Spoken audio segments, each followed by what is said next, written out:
कोइली बिहार घूमे जिला सीतामढ़ी छौरा मुजफ्फरपुर के पहले बला जोरी हाजीपुर हवे होठा चटना रे दीदिया पटना में घट गइल घटना रे दीदिया पटना में घट गइल घटना रे दीदिया कोइली बिहार घूमे जिला सीतामढ़ी छौरा मुजफ्फरपुर के पहले बला जोरी हाजीपुर हवे होठा चटना रे दीदिया पटना में घट गइल घटना रे दीदिया पटना में घट गइल घटना रे दीदिया।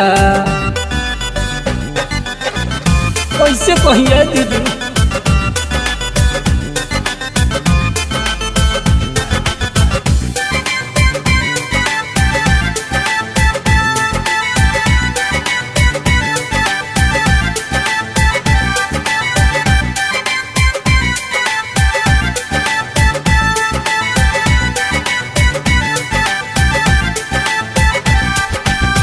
पारा रसीदार हवे छपरा के महरत काचे उमर में उखार देला दरद। कैसे कहिए दीदी हाँ पारा रसीदार हवे छपरा के महरत काचे उमर में उखार देला दरद। जिला दरभंगा त पहले रसलीला टाइट बदनिया रबर के कोइले ढीला तुर दिल चोली के बटना रे दीदिया पटना में घट गइल घटना रे दीदिया पटना में घट गइल घटना रे दीदिया।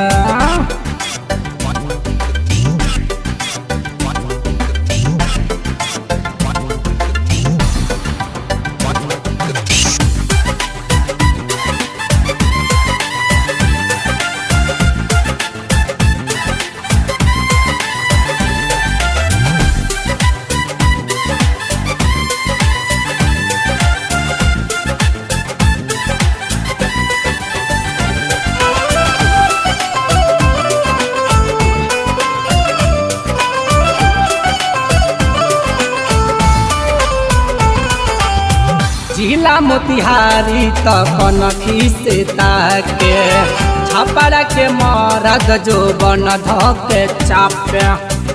कैसे कहिए दीदी बन धके चापे।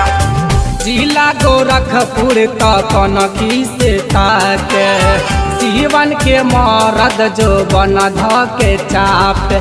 जिला मोहनिया त नसल है बदनिया लखीसराय चुआ देल पनिया हुइया पपर गइल लटना रे दीदिया पटना में घट गइल घटना रे दीदिया पटना में घट गइल घटना रे दीदिया।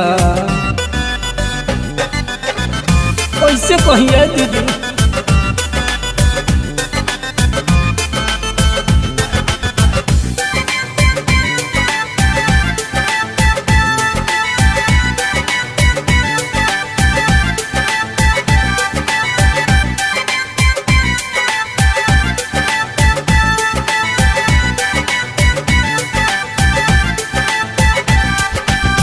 घूमल बिहार हमरा पर गइल महंगा चोली चरक गइल लाल भइल लहंगा।